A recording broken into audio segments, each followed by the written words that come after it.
This is Texas Tech University.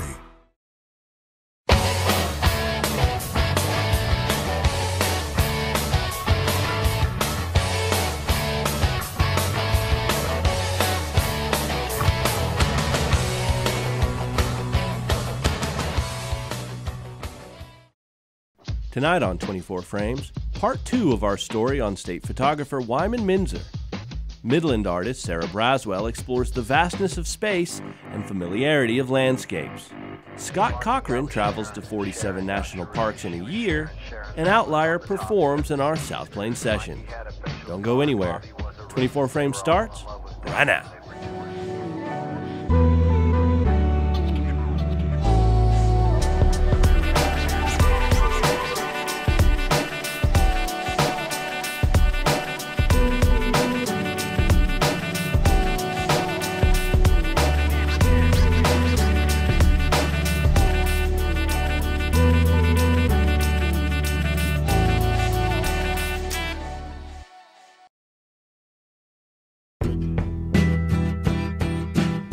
Anyone can take a good photograph, but to be able to tell a story, that's the key. And I wanted my students to be able to tell a story.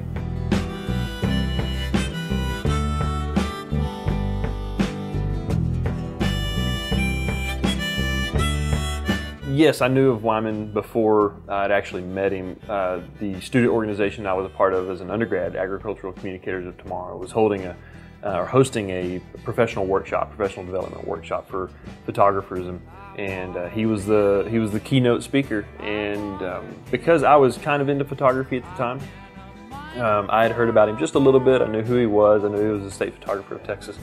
And then we had him actually come do the workshop, and I was kind of his liaison with the group, and we got to hang out just a little bit. But I loved his workshop, recognized a lot of the imagery because I had done some research on him. Literally right then and there, I decided I was going to take his class in Junction, which that was in the fall. In the spring, I asked him, after he got through teaching a class at Tech, one evening, he just popped out of the building, and I was just happened to be there. I said, "Hey, would you mind if I took your class in Junction?" And he said, "Yeah." Well, in 2000, I was approached by then Vice Provost Dr. Brink and Dr. Burns, the Provost, to teach because of my publishing background. I accepted the challenge. I wanted the students to, essentially all of them were going to be writers because it's mostly mass comm and ag communication students. Some biology, I've even had some chemical or electrical engineers, PhD candidates in the class. But they were going to be writers to a certain level, and I realized from my own experience that if you can create visuals as well as write, you become more marketable. And so if I could teach the students to somehow be able to support their copy with visuals, that they would have more of an opportunity to make a few bucks and kind of give them a head start once they finish school.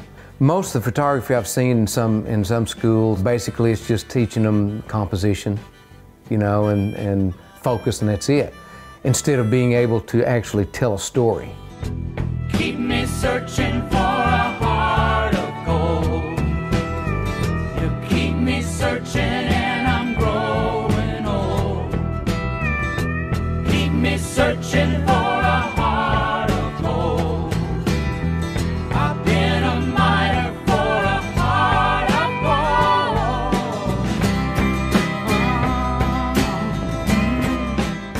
And I remember at Junction especially because we would line out the whole 2 weeks on the blackboard, and it was pretty impressive, especially those that had not actually engaged in a lot of photography.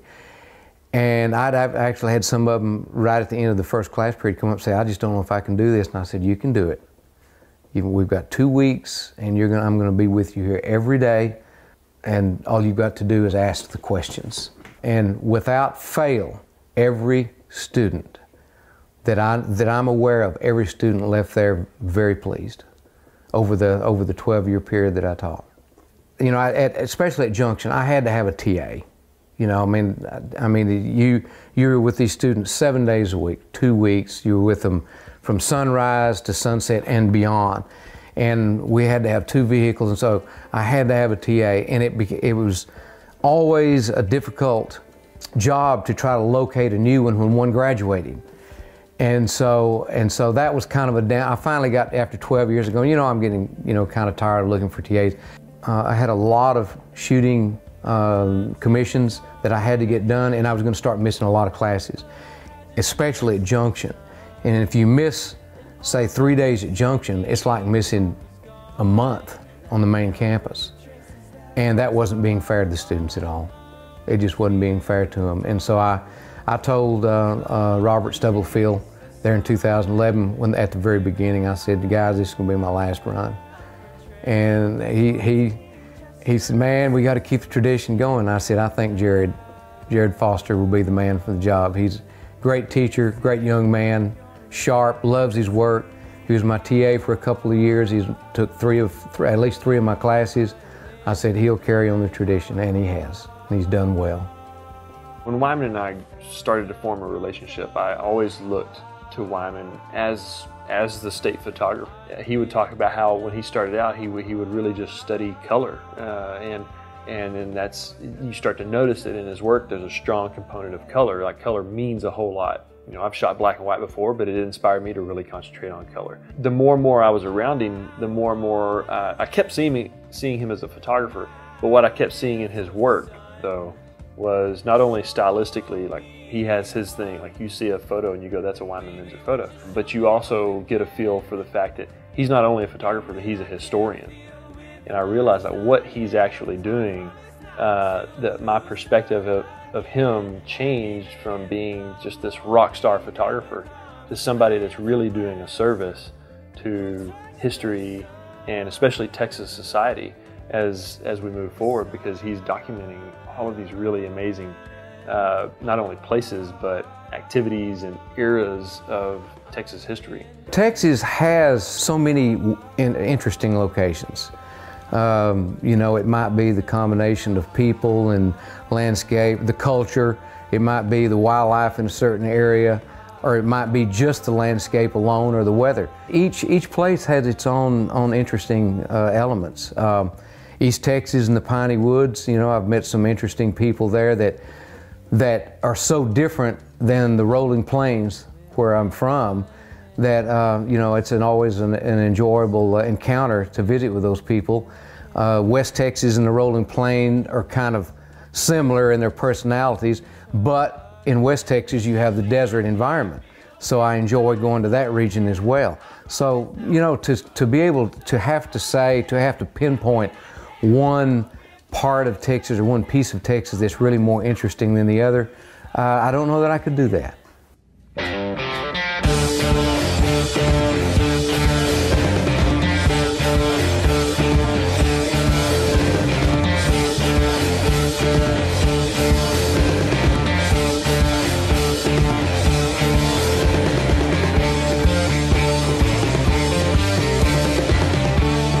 I'm always hoping that my next image is the greatest that I've ever done. And I will continue to do that until the very end.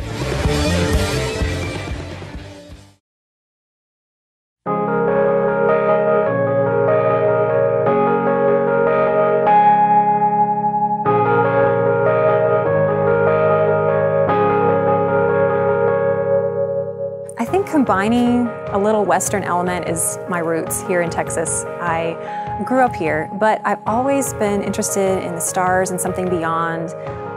So to me, the cosmic element actually represents a spiritual element as well. So I combine those two to create kind of a new iconography, and I create my sort of everyday saints, and I just play with the idea of something beyond ourselves.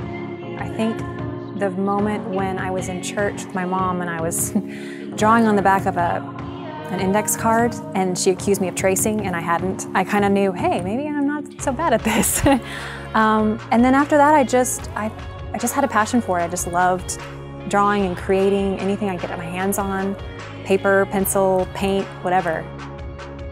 I really love the idea of the everyday person being able to relate to God and have a spiritual life, not making it so unapproachable.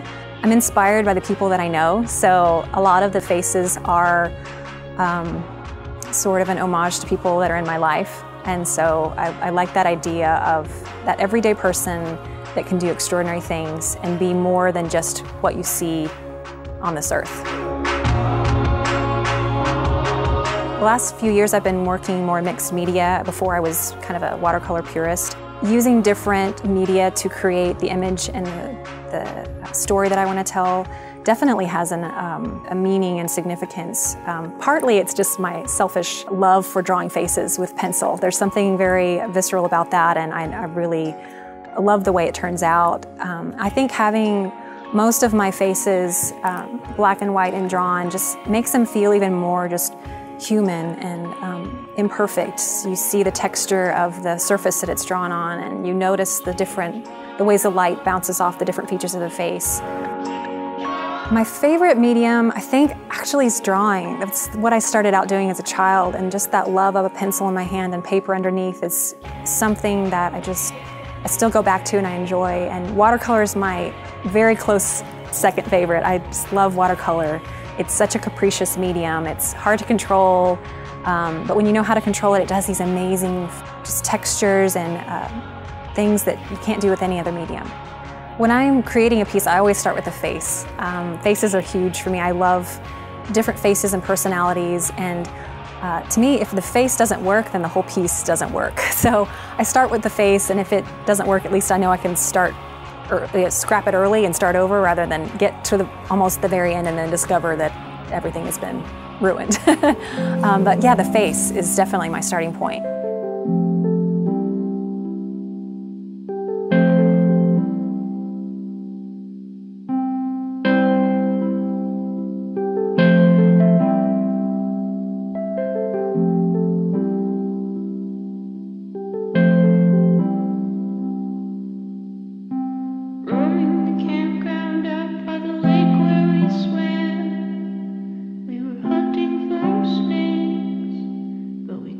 The close-knit, small community of Midland really allows the artists to showcase their work in a way that they can have their artistic voice heard more than maybe a larger community like Austin or Houston. There's advantages and disadvantages to both, but I think that's definitely an advantage, is you get a chance to be heard over the whole crowd here rather than in a larger area.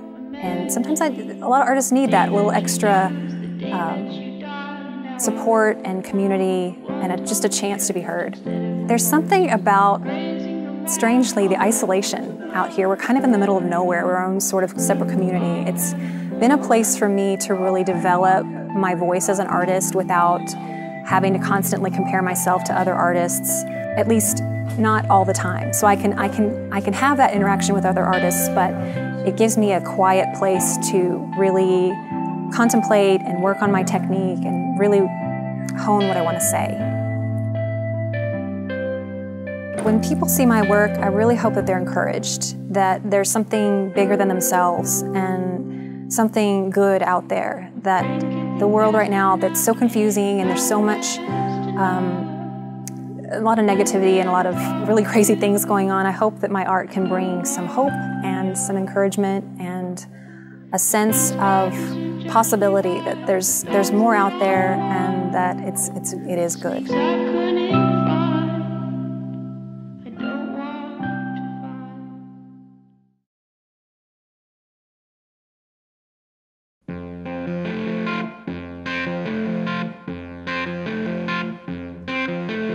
Mama knew my mind would know the song. Mama knew my mind would know the song. I'm so holly in the morning.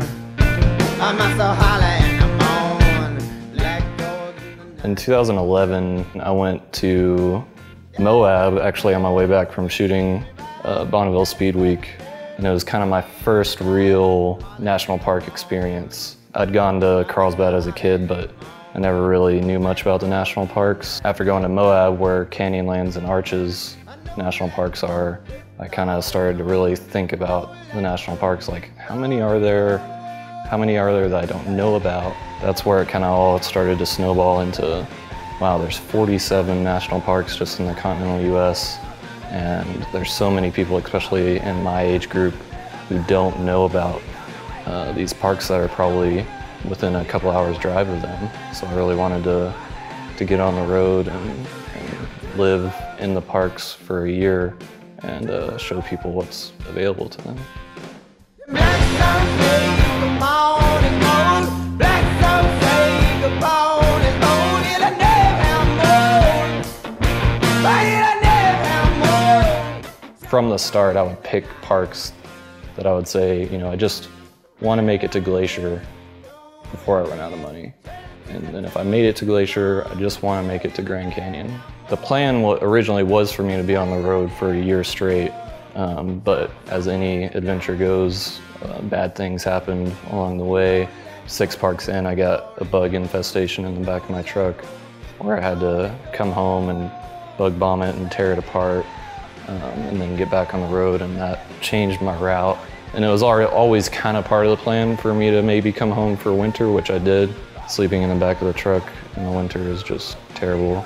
I stayed in the Grand Canyon when it was 10 degrees one night, and it was pretty rough. My longest stretch was 5 months on the road. I mean, I definitely had times where I wanted to just be done with the trip, come home, because I was so sick of, you know, being alone. My brother visited me in LA towards the end of that stretch, and he could tell that I was just not in a good place. I'd also lost over 15 pounds because I was averaging 10 miles of hiking a day and not eating near enough for that. Some of the more remote parks, you know, I'd go days and days without speaking to another human, which really starts to wear on you after a while. I mean, I'm a pretty introverted person, but the trip made me much more extroverted because I just wanted any sort of human interaction after a while. I'd talk to anybody on the trail, I would ask them where they're from, what they're doing, which really became a great thing because you meet some of the best people hiking in national parks. It was definitely hard to be alone for that period of time. And so I kind of needed some encouragement at that point. But I think that was the hardest part. And then the stress of, you know, getting the shot for this book that I want to do. Constantly stressing out about, you know, I only have 4 days in this park, I need to get these shots, and I need to do this hiking, and if weather was an issue, you know, that was a major stress on me, along with financial stuff. There's multiple times where I thought I was going to be out of money.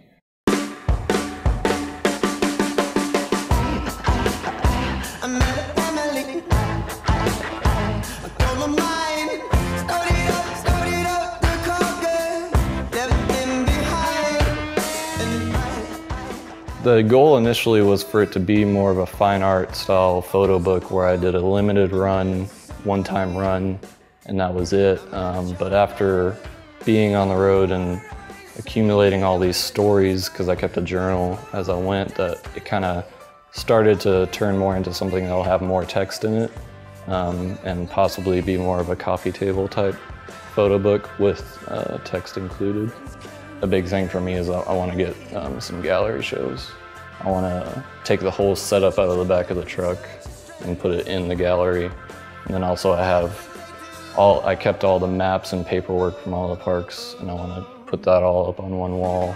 And then the photos also, which were digital film and Polaroids. And I've had people actually email me, you know, wanting advice on doing something similar. And it's a huge part of it's the planning, but also part of it is realizing that your plans are going to fail at certain points. And a huge part of it's saving. You're going to spend more money than you think you're going to, but the planning is everything as far as the route, as far as what you need to have with you for hiking, for sleeping. So getting back, it's been pretty hard because I'm used to getting up really early in the morning to shoot sunrise, and then I'm just going for that day, you know, thinking about I need to be shooting this and shooting that. So being at home, I mean, I feel like it's really helped me as a photographer because being at home, I'm always looking around thinking, that would make a good photograph, that would make a good photograph. But it's been hard to not be on the road, and it's been quite a transition to just editing photos, thousands and thousands of photos. It can become really mundane and a big routine. So it's been pretty hard to adjust to that life. And then I need to get a real job to help pay for expenses right now, and printing and framing photographs is really expensive, so that's definitely a new thing for me too. Trying to get a real job, I guess.